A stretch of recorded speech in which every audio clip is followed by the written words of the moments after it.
Minneapolis. You might think of snow, a giant mall, or Prince, but beneath the surface, it's a political engine room. This city is a century-long experiment in progressive politics, where big ideas about fairness and government are tested in real life. To understand Minneapolis, look past the glass towers to its roots, built on industrial wealth, powered by immigrant labor, and shaped by the tension between private riches and public need. That tension sparked a relentless quest for a fair society.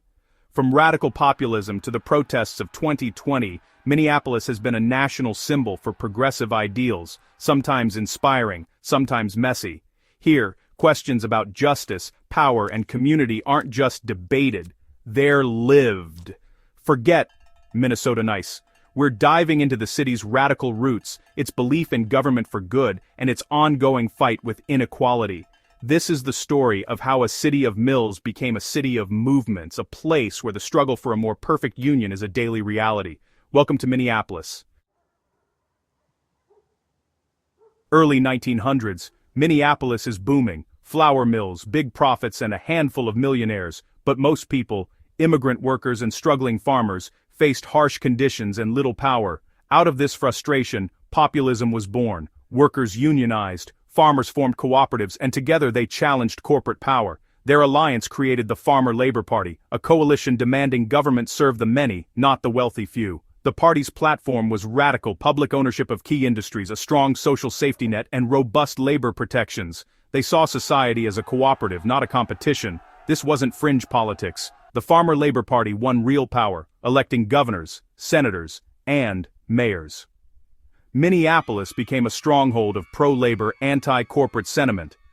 The party's success proved that economic justice could win at the ballot box. It left a lasting mark: skepticism of unchecked corporate power and a belief in collective action. This populist fire would shape Minneapolis for generations. The city's political DNA was set: fight for fairness, challenge the status quo, and the movement was just getting started. By the 1940s, the Farmer Labor Party merged with Minnesota's Democrats, creating the DFL, the Democratic Farmer Labor Party. This wasn't just a merger, it was a fusion of ideals. The DFL's core belief: government is a tool for the common good. In Minneapolis, that meant building better schools, parks, and public health systems, ensuring the economy worked for everyone. The DFL championed progressive taxation, expanded social programs, and protected workers and the environment.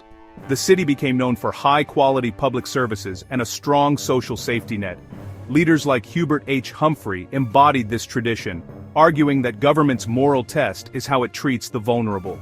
Minneapolis expected its government to have a conscience. The DFL's legacy: ambitious, engaged governance rooted in fairness. This philosophy still shapes the city today.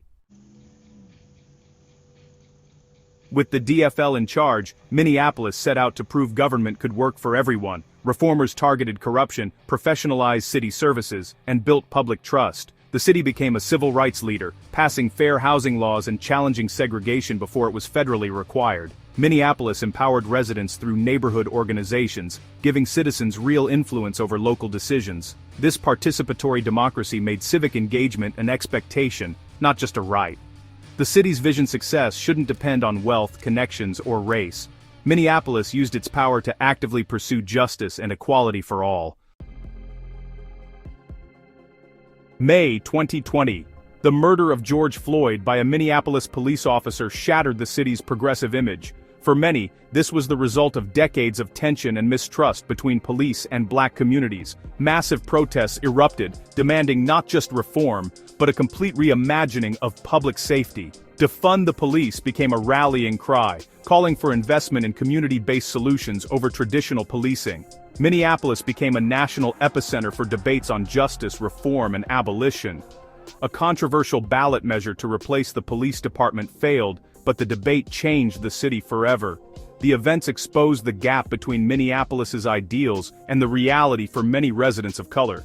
The city became a symbol of both progress and the deep challenges of American justice.